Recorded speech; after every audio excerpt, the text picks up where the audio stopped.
Hello, everybody, and welcome to Away Games, a Chicago Cubs podcast. One of many, but maybe I think my favorite. I'm not 100% sure, but I think maybe this is my favorite. I'm Kevin McCaffrey, and here is Adam Mamawala. Hey, here I am. You know what's funny? I don't know. I mean, first of all, if we are not our own favorite podcast, I think that's also okay. Like, have you ever had the question from people when they ask you, like, oh, who's your favorite comedian? Like, don't say you. It's like, I hate myself. You think I would say me? Yeah. Of all the comedians in the world, I'm my own favorite comedian? Right. I'm not Kevin Hart. Like, there's, like how many people... I'm trying to think how many even of super famous great comedians would say themselves, and there's not I don't think there's a ton. And most of the people who would say themselves are either so big that that's part of the shtick, you know?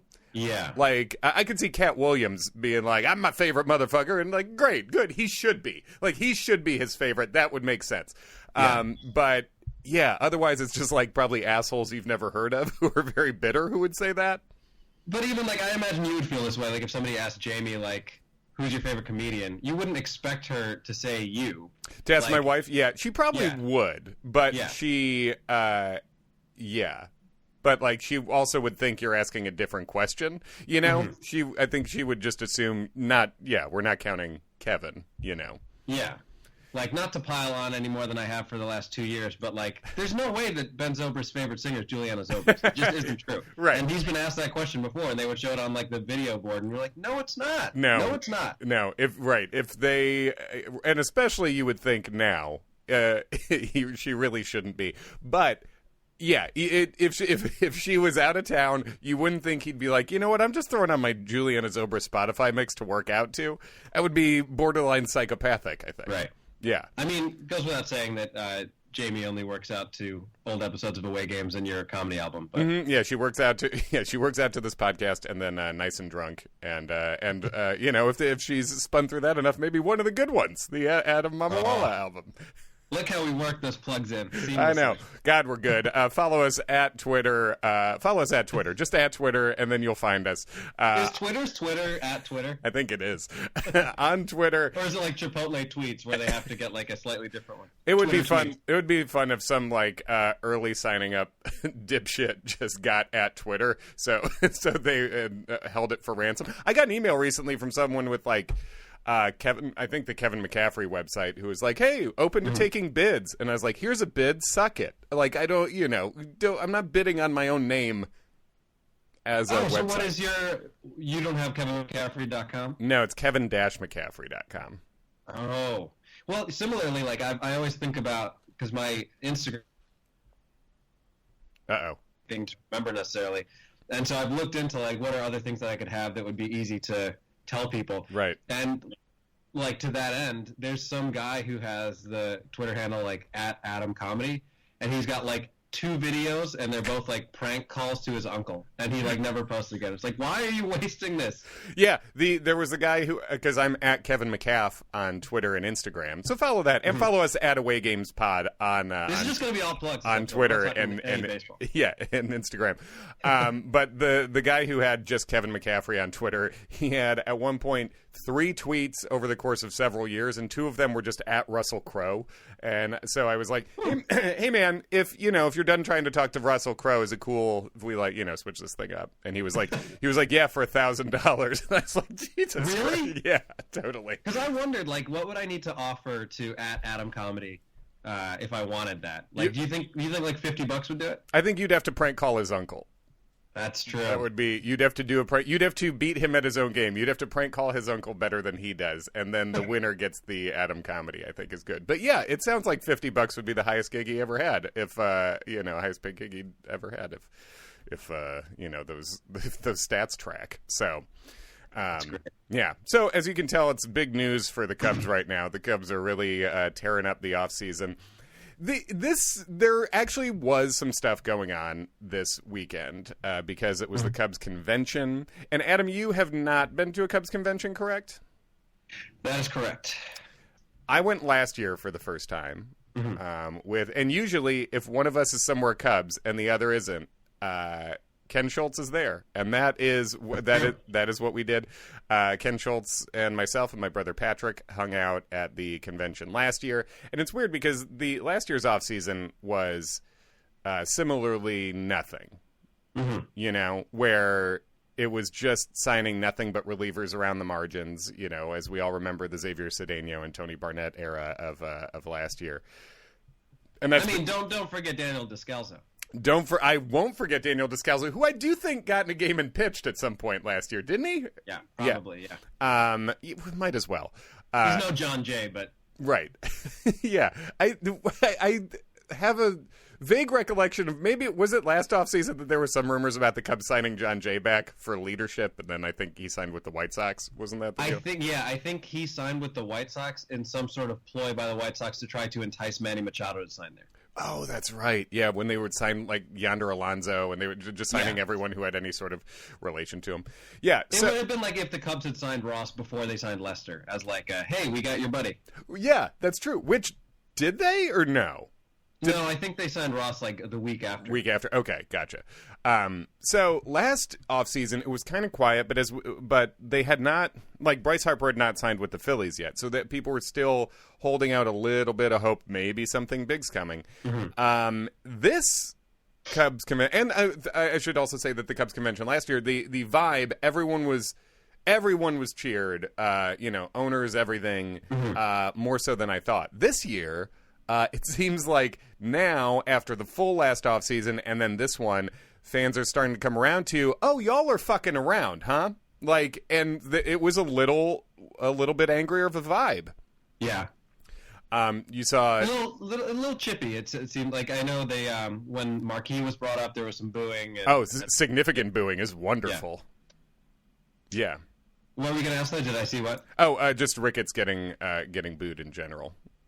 No, and I mean, at least how much did they speak to anybody? Like, did they face it really or not really? Well, he came out and did his basic TED Talk, which is all he does now, where he does, it's very corporate. You know, he comes out. TED Talk in that he looks just like Ted Cruz? He does a Ted Cruz talk, which is a real bummer. Very divisive. Tweeting out porn.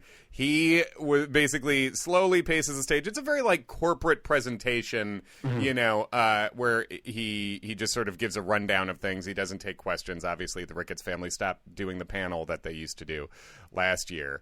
Because they have nothing fun to talk about anymore, and they were only up there to get cheered in the first place. So, when he brought up Marquee, he got booed real good. When he was announced to begin, there was a good amount of boos for him in general, but there was also a good amount of cheers. It was split. But when he mentioned Marquee, it was full on like 90% booing, and he seemed genuinely shocked. I'm shocked that he was shocked. That's just how out of touch this guy is. He just really doesn't know, because he chooses not to put himself in any position where he won't be cheered.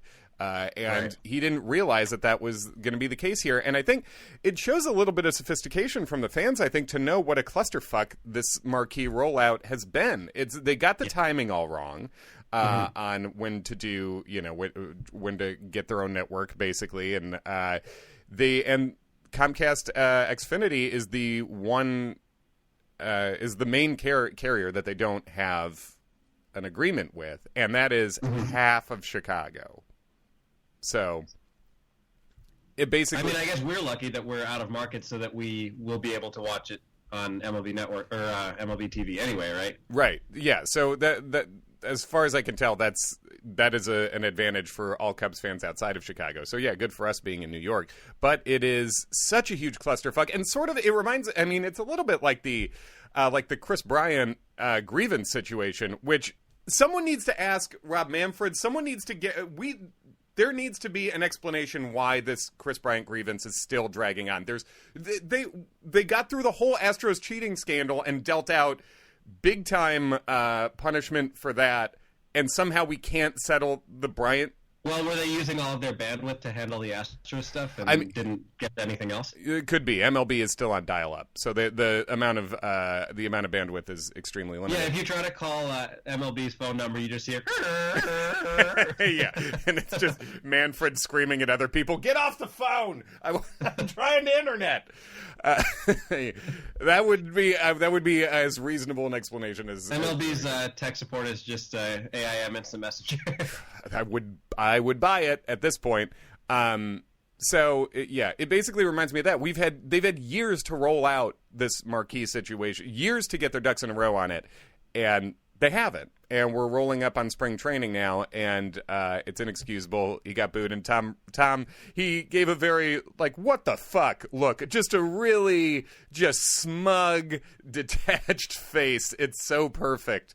Yeah. That he gave. He said, "Trust me, you won't be booing next year. Next year, we have a year. 2020 exists. Someone should tell." Did he say that, or that was his face? No, that's it. He said that. Yeah. What does he mean by that? Like, because you're going to love Marquee so much, or because we're going to be good? I assume he means because you're going to love Marquee so much. And they did announce basically a lot of names that have been signed on to work with Marquee, and some of them are very fun. It was pointed out to Crane Kenny there was only one woman, and his response was just clueless and very funny when a fan asked, like, we have one woman on this network, and he said something like, yeah, as I was seeing people line up here, I had that thought too. It's like, well, you didn't literally just as people, as names are showing up, you're like, wait a second, what's a girl? You knew this ahead of time. This isn't being revealed to you now. It's just really depressingly clueless. And the main thing is, that I think a lot of fans had a problem with is that Kelly Kroll is not hired by Marquee. She still works elsewhere? Like, how does it work? I think she's kind of a free agent at the moment. Freelancing. Let's look up Kelly's Twitter. Kelly Kroll, I don't know your feelings. I think she's great and fun. Yeah, she's awesome. She Cubs and Bulls reporter host. She was with NBC Sports Chicago. And I think she does a job that is not that easy to make interesting, and she makes it interesting. I think Erin Andrews was very good at this too before she split into hosting, where she would actually have a piece of news from the sideline that would inform things, and there's very few sideline reporters that are worth anything. I mean, Jim Rome was down on the field for the football games yesterday. That guy's useless, but Kelly Kroll is really good at actually asking questions, at having fun with the team. Like, she's good. She's great. She's great, and she also one of the things that I really like about what she does is that one of the harder jobs of being that kind of reporter is that you're interviewing people during the game a lot of the time, and it's important to not talk over things that are happening in the game. And she seems to be very good at that, of like knowing when to just like give it a second before she gets back to the interview if something is happening. Because I mean, baseball is one of those sports where there's like, there's long periods of nothing punctuated by short periods of very exciting things. And there was a time, I think, towards the end of the year where she was sitting with Nico Horner's mom and talking to like his family, and I think he might have even hit a home run during that at bat, but like she always seems to handle that sort of stuff very well. She's very good, and it's not an easy job. No. So it's not an easy job to do well. It's very easy to just it's a job that's very easy to do at replacement level, kind of like everybody where you're just invisible and kind of not needed there. But she's great at it, and she could do much more. And it seems like such an obvious slam dunk hire. I don't know what the Cubs are doing, and by not bringing her along with Marquee. So, so half of Chicago, as of now, unable to get Marquee on their cable packages, and sort of the Ricketts, the Cubs ownership, basically they did a little bit of remember when they were feuding with the alderman Tunney, and they basically encouraged the crowd to contact him and argue on their behalf. Was that about like the night games? I think so. And so they basically did that with this Comcast Xfinity thing, where they put up the number to call them and pressure the cable company. They said basically we've offered the same deal to Comcast as we have to AT&T and all the other ones that have signed on. But the thing is, Comcast has more leverage, and that's how negotiating works. So anyway, they got to just fucking figure it out, because at some point it's scoreboard. It happens or it doesn't. We don't want a Dodgers situation where people in LA can't watch the Dodgers, like half of them, right. you know. So anyway, that's I think that's most of the like. I mean, is it that you feel like the Ricketts are kind of like dismissive of the fan base? I do. Or like of their anger, or just like I don't. Is that the vibe at the convention from what you could tell? Well, I think they just don't.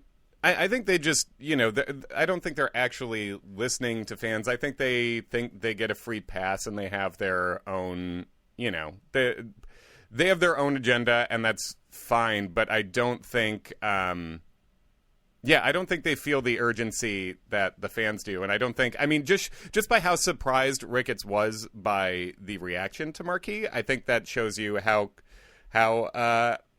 disconnected he is from what people are actually saying and thinking and feeling about the team. I don't think they want the team to do poorly. I just don't think they. No, of course not. You know, I don't think they're, you know, like we said, it's not like there's some Loria group that's, you know, trying to tank, and, you know, they want the team to be good. The payroll has been high. But even Theo said during the convention, he said, objectively, we should be adding to this team, but there are some obstacles, which is the closest I've ever heard Theo come to saying, like, we're not being given, you know, what we need. And, you know, obstacle, he could also be referring to just the luxury tax as it is, you know. But the whole, like, you won't be booing when the season starts thing, I don't know if I really like that. No. No. Real Lee Aaliyah-esque. Yeah. I hope we get fucking hotter than shit. Yeah, I would. Yeah, I would rather an Aaliyah at that point. We're really 90% of the world works. The other 10% come out to the Millennium Hilton in January on a Friday for the Cubs convention. They should have been having Aaliyah come through every year and just recreate the rant to kick things off. Was that like the tagline? It's like, you know, 2020 Cubs convention. It's a playground for the cocksuckers. That should be the alternative convention, the unconventional that a lot of Cubs Twitter does. Yeah, that's what they should be doing. That would be the Cubs Twitter convention specifically. Yes, absolutely. Cubs Twitter very much is a playground for the cocksuckers. Yeah. And God bless it. And we're part of it. Absolutely. Follow us at Away Games Pod. Now, did you basically? One thing we tweeted from Away Games Pod was, why don't you just make the whole convention out of Wilson Contreras's? Because every year, first of all, I think, like, okay, language-wise, Wilson speaks great English. I don't think he knows the word fuck is a swear. I think he is unaware that the word fuck is not like a thing you can say in all scenarios. In front of children, and yeah. Yeah, because he said fuck, which is great, and I'm glad he did. Pretty much at every Cubs convention he's been at, he said it at least a couple times. 2 years in a row, the best story has been from Wilson Contreras, and it's been, profane. And in this case, it was in reaction. I think a kid asked the question. But did you hear what I'm talking about? Yeah. So it was something about Marcell Ozuna looking back to Contreras and saying, like, have him call a basketball for me, and then not swinging it. Yeah. Let me. You know what? I'm going to play it. It's 45 seconds. I'm going to see if we can play it directly into our episode here. I don't know if you'll be able to hear it, but that's okay. I know. I've heard it. Let's see. So last year, we were facing the Cardinals, and I started talking to Ozuna, and he told me, just call a fastball right down the middle. I said, okay, I will. Then I called the fastball, he took it. He said, I told him, what the fuck are you talking about? Just hit the ball, just hit it. And then he asked me, just call it again. And I did it. He took it. So, just swing the ball. And then I called the third pitch, it was strikeout. Then the next time I was like, just shut up, yo. I mean, he's so fun. Also, a sleek new look. I don't know if you saw that by Wilson Contreras. You mean in terms of his like hair, or just like him as I thought he looked pretty slim. He looks slim, and I was trying to figure out if it was how much of it was just the new haircut, and he's more clean shaven. than we're used to seeing. He looks like he's in really good shape. Yes, yeah, he looks in good shape. He looks ready to go. And if you follow him on Twitter and Instagram, and I don't know why you wouldn't, no one's tweeting more and posting more about. He just seems bored. Yeah, he does. He seems bored, and he seems like he just wants to get back to baseball. You know, I feel like half of his tweets are like, "What are you guys doing on a Wednesday?" Oh yeah, it's a lot of that, and it's do you prefer sunrise or sunset with the thinky emoji? You know, it's just like Wilson's ready to go. He's ready to play baseball, and I friggin' love it.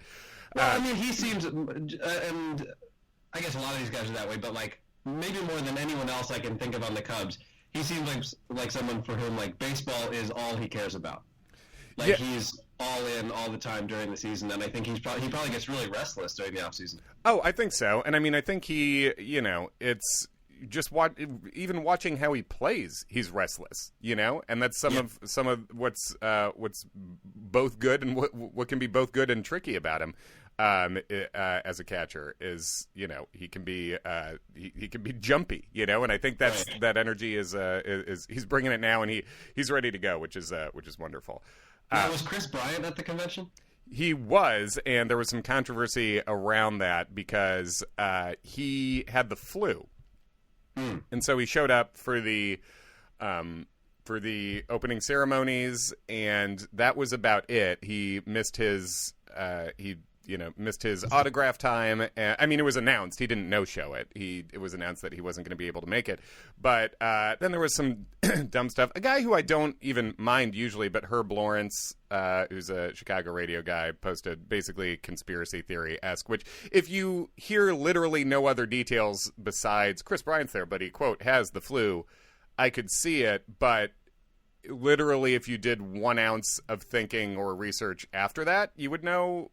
No, he really did, because otherwise he could have just stayed home with his pregnant wife, who Jessica Bryant tweeted, kind of upset about people saying, like, oh, he doesn't really have the flu. He just, he's mad or doesn't want to talk because trade rumors and stuff. She's like, yeah, he could have stayed at home with his pregnant wife, who also has the flu, but he genuinely likes going to the convention so much. And that's why he flew sick, was there while he could be, and then left. So, yeah. So yeah, that was a little bit of a topic of discussion. Now, when they do the Q&As, do they try to prevent people from asking questions that they don't want to hear, like from asking Wilson Contreras, like, how do you feel about hearing your name in trade rumors or things like that? You kind of can't really, because, and that was one thing I noticed after being there last year, was people get up and just ramble for a while, and then people, sometimes the other fans will get restless, like get to the question, because a lot of the time you'll get someone up there who's just like, in 1976, when I was, and then they're just going out. They want to tell their story before they get to the question. Right. So I think there's a lot of that going on frequently. So I don't think you can really filter it that much. Maybe you can ask like, what do you plan on asking? But then the person can go up and say whatever once they're on the mic. Right. So now, and no one really, as far as I saw, no one really asked Wilson about, being involved in trade stuff. I did see a lot of people. There were several people who went up and specifically said how much they loved Wilson, though, which I thought was very nice to see. One surprising thing. I guess the one thing most people already know at this point, but the good marquee news is that officially, Len and JD are back together. So. As they should be forever, for as long as they want to be. Lifetime contract for both. We're both on board with that. Last year, I remember I tweeted something about how JD was funny, and someone was like, no, no, he isn't. Yes, he is. Official stamp. I'm funny professionally. Adam's funny professionally. I make fucking money from being funny. I know. JD's actually funny. He's not even just baseball funny. He's a pretty funny guy. Len is more like dad joke funny, and JD is funny. Yeah, I wouldn't say Len is funny. I would say Len can appreciate what's funny sometimes. I love Len. He's great. He doesn't have to be funny, but I think that's why Tom Ricketts being surprised at people booing about Marquee is the in life personification of Len Casper's Twitter persona. That is What? that is a great comparison. I 100% understand that because Len, as we said, love Len on Twitter. He tweets all the time and he acts like he's never been on Twitter before. He was like, some people don't like that opinion I had. And then you go through the replies and it's like 100 supportive comments and 3 people who hate it. And it's like, yeah. Len, what do you think Twitter is, buddy? Get on board.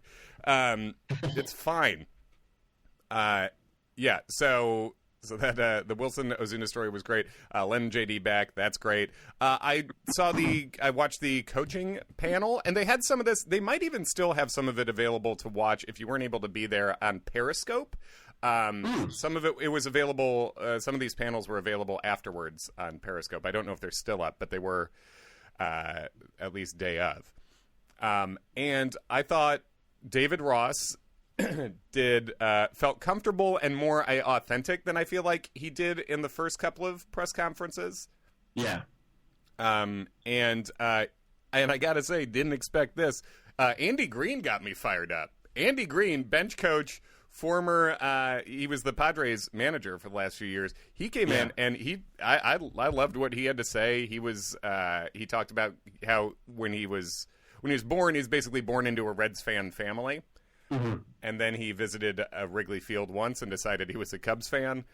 And, I don't support switching allegiances like that in general, but it's fun for the setting here. And then he talked about how he's been with the rebuilding team for 4 years, and he's excited to be here now because he's ready to actually win. And he talked about how he's an extra thing he's excited about is that he's also coaching the infield.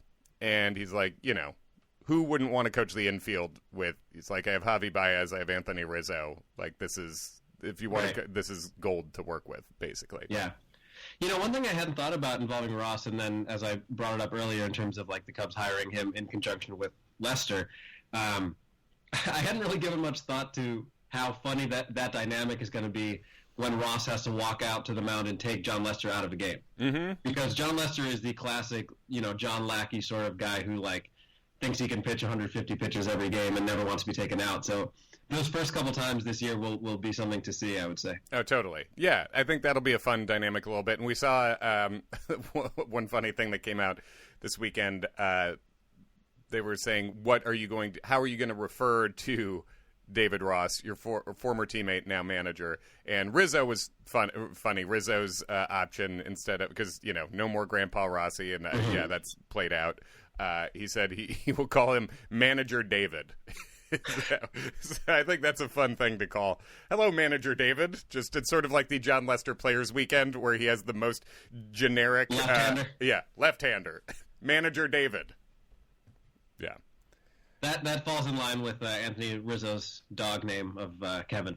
Yeah, still, which, as a Kevin, obviously I think Kevin's a good name, but it feels weird to me. For a dog? Yeah. To me, it seems like the most insane thing to name a dog. Have you ever met... It's kind of funny, though. Yeah. Have you ever met an animal named Adam? No, I don't think I have. It's weird. Yeah. It's weird to have, I look forward to the day that happens. Yeah. Maybe if Chris Bryant gets a dog, then he has an Adam. Well, and it's like the more ridiculous the animal, the more ridiculous the name would be. Like if someone's like, "Oh yeah, this is my hamster Adam," I'd be like, "What are we doing here?" Yeah, exactly. This is my ferret Jeff. What? Yeah. I know it sounds crazy, but you'll get it when you meet him. He's got real Jeff vibes. Yeah, real Jeff energy. BJE. Speaking of which, when are we signing Castellanos? When are we signing Castellanos? They're somebody who probably got his dad fired from working at an airline posted a photo on Twitter where he said his dad worked at United and was dealing with Victor Caratini's baggage, and Caratini had a Nick Castellanos bat in his stuff, so it had Nick's name on it and stuff. So for a second, people were like, "Ooh, is Castellanos? Is his equipment being shipped over there?" No, Anthony Rizzo hit with Matt Caesar's bat famously, so people's equipment just floats around. It would be lovely to have Nicholas, but that ain't happening unless Brian's traded, et cetera, which Yeah, and also you probably shouldn't post about people's personal stuff on Twitter. Yeah, it's as far as like fun conspiracy stuff, but also it's like, oh, this is for sure an invasion of privacy. Like, don't do that.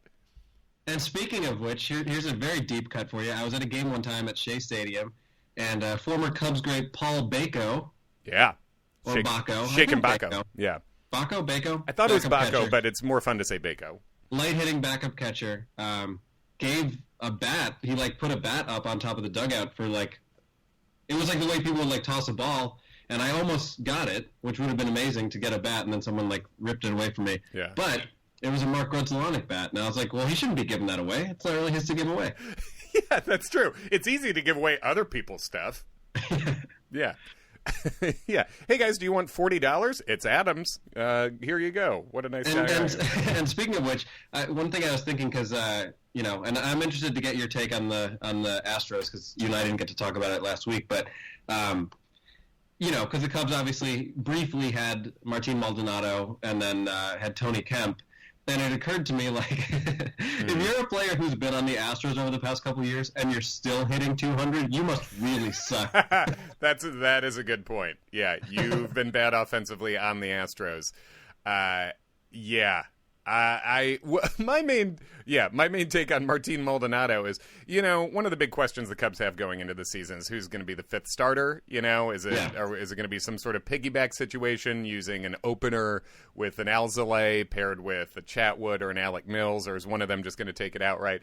You know, we had Mike Montgomery for very little money locked up for a while, and we turned Mike Montgomery into Maldonado, turned Maldonado into Tony Kemp, and turned Tony Kemp into a first base prospect, quote-unquote, who sprays the ball to all fields and will maybe be at AAA this year. So we turned a cheap, good, you know, useful major league starting pitcher with years of control, kind of everything you'd think this team would want right now. We turned that guy ultimately into a first base prospect that would probably be, I don't know, fourth in line to play at the majors at first base, because if Rizzo gets hurt, you're just going to stick Bryant over there, or Wilson Contreras or Kyle Schwarber. You know, you just throw someone over there. Well, and Montgomery's the classic sort of guy that like fills that need of a fifth starter perfectly. Like, he's probably going to give you 6 innings, give up maybe 4 or 5 runs, but you can live with that most of the time. And he was even better than that once he was in Kansas City last year and consistently starting. And he's a guy I never quite understood why the Cubs didn't buy into him as an option more, but they didn't, and that seems like a series of moves that the front office made that was wrong at every turn. So, you know. So well, and they have continued. I mean, the only acquisitions that have been made have been, you know, even calling them like fringe major leaguers would be probably generous in half of these cases. They did some other. They acquired somebody else, some reliever, I think, a couple days ago, who's another person I've never heard of. Yeah, I think from the Dodgers you're talking about. Yeah. Yeah, they dealt, I believe, Chase Daniel, or no, something Daniel. Don't get your news here. Bears backup quarterback? Yeah, exactly. Great contact rate, but they traded a minor leaguer who was basically, you know, he wasn't going to make the Cubs roster anytime soon, for Casey Sadler, who throws 94, 95, so he's got a good arm. He's been successful in his limited time with the Dodgers. Apparently, he tweeted, it was interesting that he'd heard from his agent that the Cubs have been trying to get him several times over the course of years. So he felt like this is fate, and he seems really excited about it. And he's going to be a guy who's on the cusp for making the opening day roster. But Casey Sadler is basically a big-time ground ball pitcher. So, yeah, that's all the additions the Cubs have made this year, besides Hernan Perez, who's one of those guys who can play a lot of positions and be not that good at all of them. It's fine defensively, but offensively brings you basically nothing. The guys the Cubs have signed, Dan Winkler, Ryan Tepera, Jason Adam, a hard-throwing, high spin rate guy, Trevor McGill, Rule 5 guy, big dude, throws hard. Casey Sadler, this is basically all. I mean, that's what the Cubs have done this offseason, is everyone I just named. And, you know, it's a lot of high spin rate guys. They're excited about that. Okay, whatever. If you turn 2 of them into Rowan Wicks, I guess we're great. But yeah. I'm just hoping to get an all-Wick bullpen. Yeah, I know. We got 2. Got 2. That's a pretty good start. I'm trying to, yeah. And I will say that was a hell of a good trade. Absolutely. Edwards for Wick. Mm-hmm. Yeah, Edwards for Wick, and then Vossler for Wick, and they both came from the Padres. So that ended up being good in both cases. It seems like the way the front office was talking, they did a lot of saying the offseason's not done. We're planning to be more active. All these things basically hint at only trading Chris Bryant, it seems like. I mean, the way they're talking, it seems like they're saying something. They're still planning on doing something significant, and unless it's a wildly out of left field thing, it seems like it would be a significant thing that none of us would be that thrilled about. I mean, at this point, it's like, is the grievance even going to be finished by like the trade deadline this season? I don't. I mean, I don't know why you'd have any confidence that it would be, and I don't. And really, someone needs to get to the bottom of why this can't be settled over a fucking weekend. Right. Have we considered making it someone's full-time job? Like this thing that hugely affects how teams deal with players, and especially now that Donaldson's been signed. Yeah, it's just Donaldson's been signed, Rendon's been signed. The third base options are basically gone. So now it really is, as far as significant third baseman, you're just talking trade. There was the rumors about Arenado before, and I mean, you got Arenado and Bryant basically. Kyle Seager. Well, and Arenado's been linked to the Cardinals, hasn't he? Yeah, the Cardinal and the package I saw rumored, and whatever rumored, who knows what any of that means. But the package I saw rumored that the Cardinals were talking about with the Rockies seemed superior to what the Cubs were offering. When there was that brief moment of fun while I was on a cruise ship, I was paying way too much money for Wi-Fi, reading the rumors about there was a chance that the Cubs would keep both Arenado and Bryant. Would trade for Arenado and keep him with Bryant. It's like, well, that sounds like what a team would do if they're trying to win the World Series. That would be exciting. But yeah. But I mean, we're not that far away from. We're certainly not far away from spring training, and I think if I have the date right, I think opening day is like 2 months from this coming weekend. Yeah, it's in March. Opening day. It's like March 26th or something like that. Right. It's an early opening day this year, and I'm going to be at the first 2 games of spring training.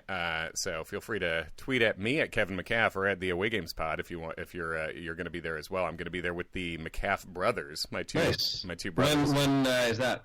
February, I believe it's 22-23. Nice. Is when the first 2 spring training games are played. So we'll be out there, hoping for a Castellanos, Dexter Fowler-esque surprise walk-up, but absolutely not anticipating anything like that. Yeah.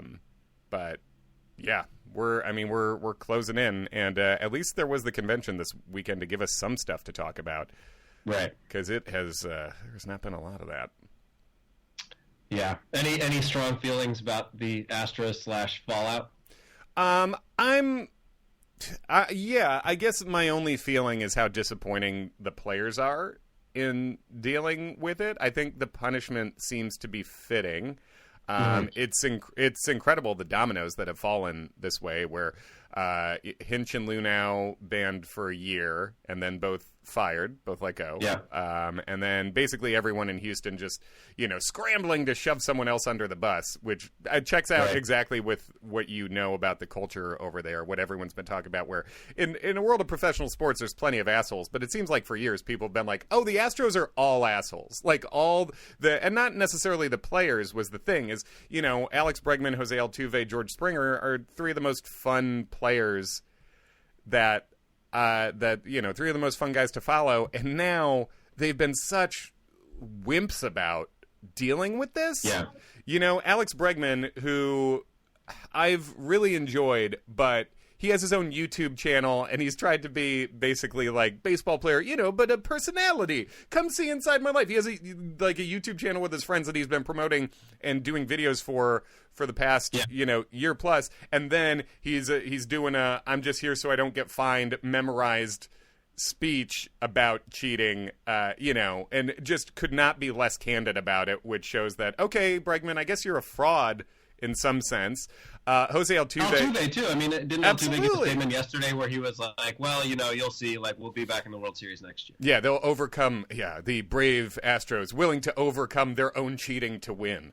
What a underdog story that'll be. But Altuve, seems to be, just flat lying, I think, like still. Well, yeah, I mean, and I'm sure you heard the whole thing about how people think that he was wearing some sort of buzzing device, and that was why he didn't want to take his jersey off. Yeah. But one thing that I thought was kind of interesting, and perhaps this is a stretch, is that I know a lot of Yankees fans were annoyed with Aroldis Chapman for the same reason that we were, in terms of the face he made after the Davis home run in our situation after the Altuve walk-off.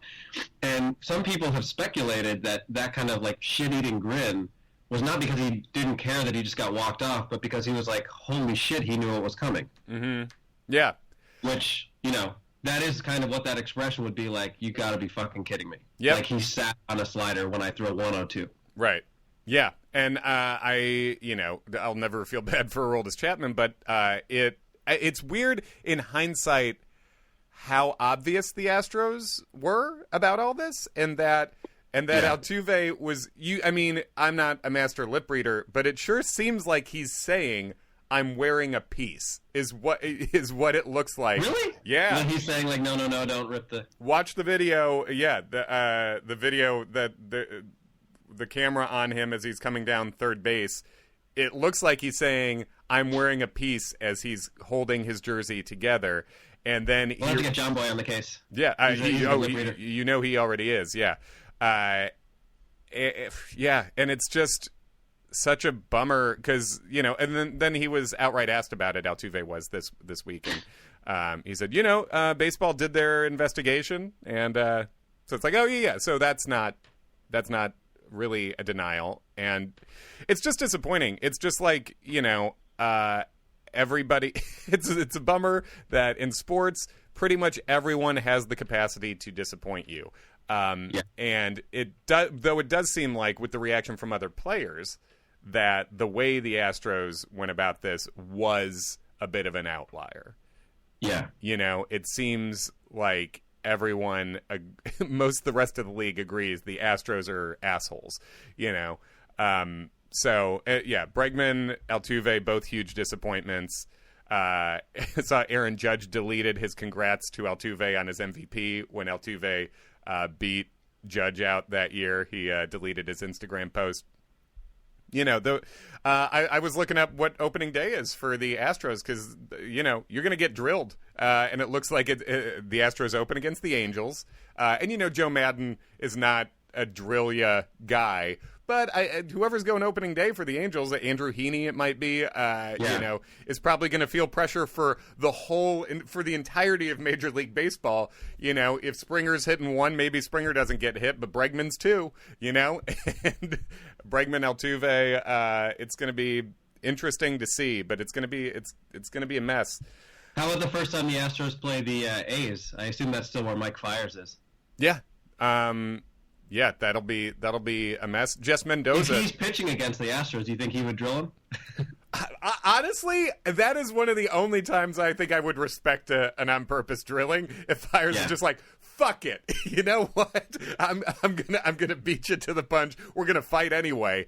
Let's do it. And speaking of people disappointing, Jess Mendoza with a shit opinion. Jess Mendoza is someone who I've generally enjoyed. Talking about how she didn't like that Mike Fiers called them out publicly as it's like, well, you would have preferred anonymous going behind people's backs, and she's like, it could have been handled better with the league instead of calling. So what? How would that be better or different? Fiers at least put his name behind it. That seems to me undeniably better. And I also wouldn't put it past the league to try to have covered it up if he went to them directly. No, of course not. Yeah. There's no reason to trust the league about any of that. If you're a cop and your partner does something wrong, and rather than be public about it, you go to the chief, there's a good chance they're going to try to cover that up. Yeah.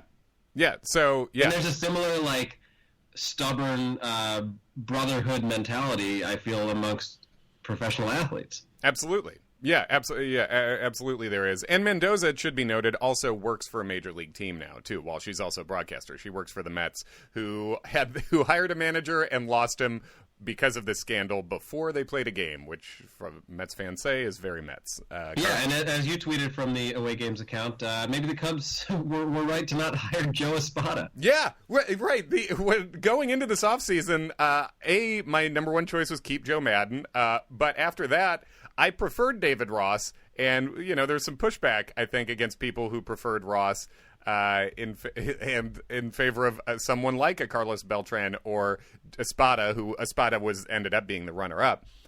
Ross looking pretty good now. Yeah. Like Espada, people are like talking about him being a possibility for the Astros job now. It's like, well, he was there. I mean, how?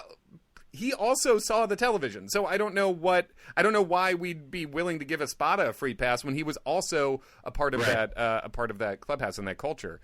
One thing that I've wondered is like there have to have been people on that Astros team, especially in 2017, who were the sorts of people who were like, I'm not going to tell on any of you about this, but like I'm not on board with this, and when I'm up there, I don't want to hear any banging of any trash can whatsoever. Right. Like, that sort of thing where they're like, I'm not going to out you guys, but like I don't want to be a part of this. Yeah. Well, and supposedly, weirdly, the manager also was part of that with AJ Hinch breaking the monitor twice, which seems like a really passive-aggressive thing to do if you're the boss when you could just say, we're not doing this.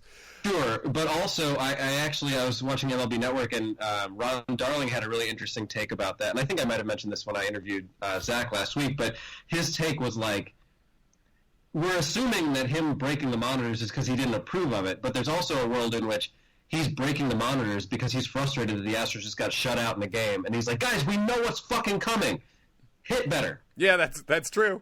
That's true. And it could also be covering up evidence. It's any number of things. It could be... Which we also have proof of in their World Series documentary. My God. Yeah. The guy like taking the screen down. Oh yeah, right, and that's what I say in hindsight how stupid they were about everything. And there's an old Lance McCullers tweet where he's upset about the lack of the limiting of mound visits because he said teams are using advanced tech to steal signs and not even when people are at second base. And it's just like, how do you know that? Smelt it, dealt it. Yeah.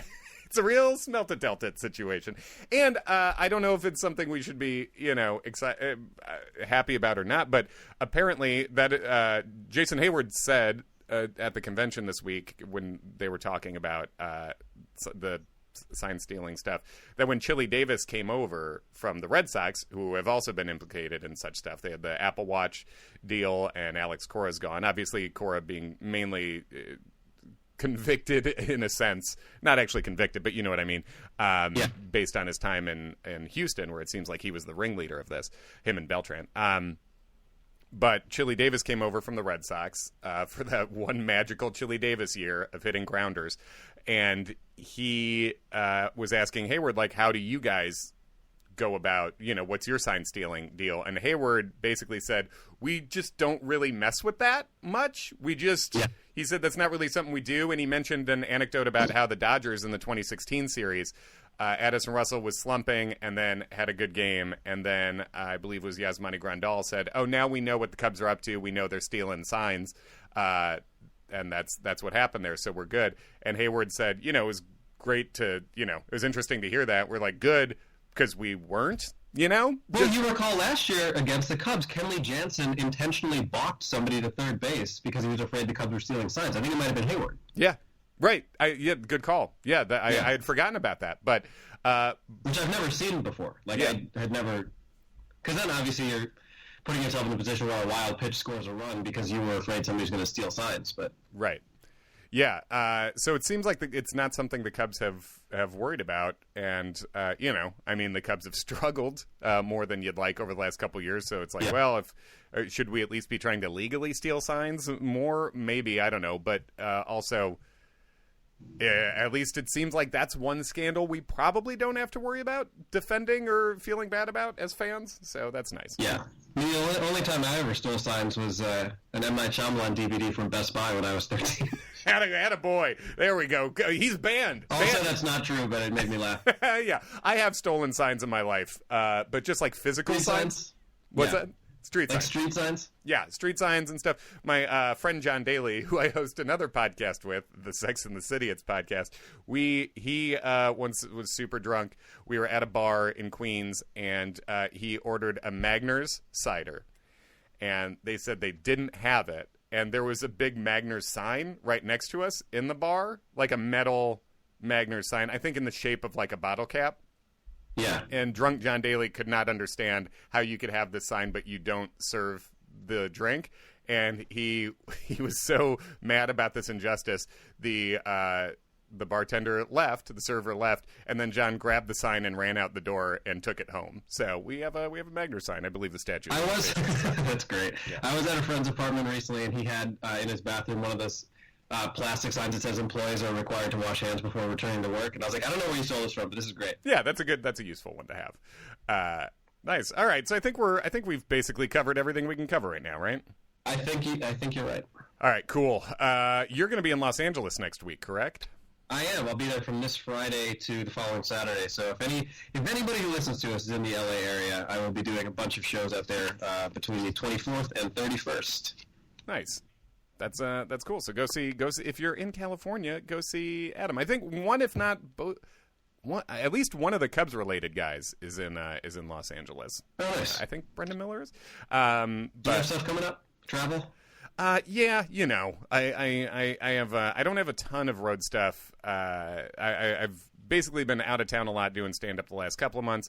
I'm doing a show in upstate New York this Friday. Honest to God, if you think you might go to that, it's near Oswego. I can't imagine you would, but if you want to, just message me. And Not to be confused with the Oswego in Illinois. No, don't be. Which I think maybe where I want to go to high school or something like that. Yeah, it's near Aurora. No, it's not that. So don't go running around Oswego, Illinois, looking for me. I won't be there. Just running around screaming, Kevin. Yeah, Kevin, where are you, Kevin?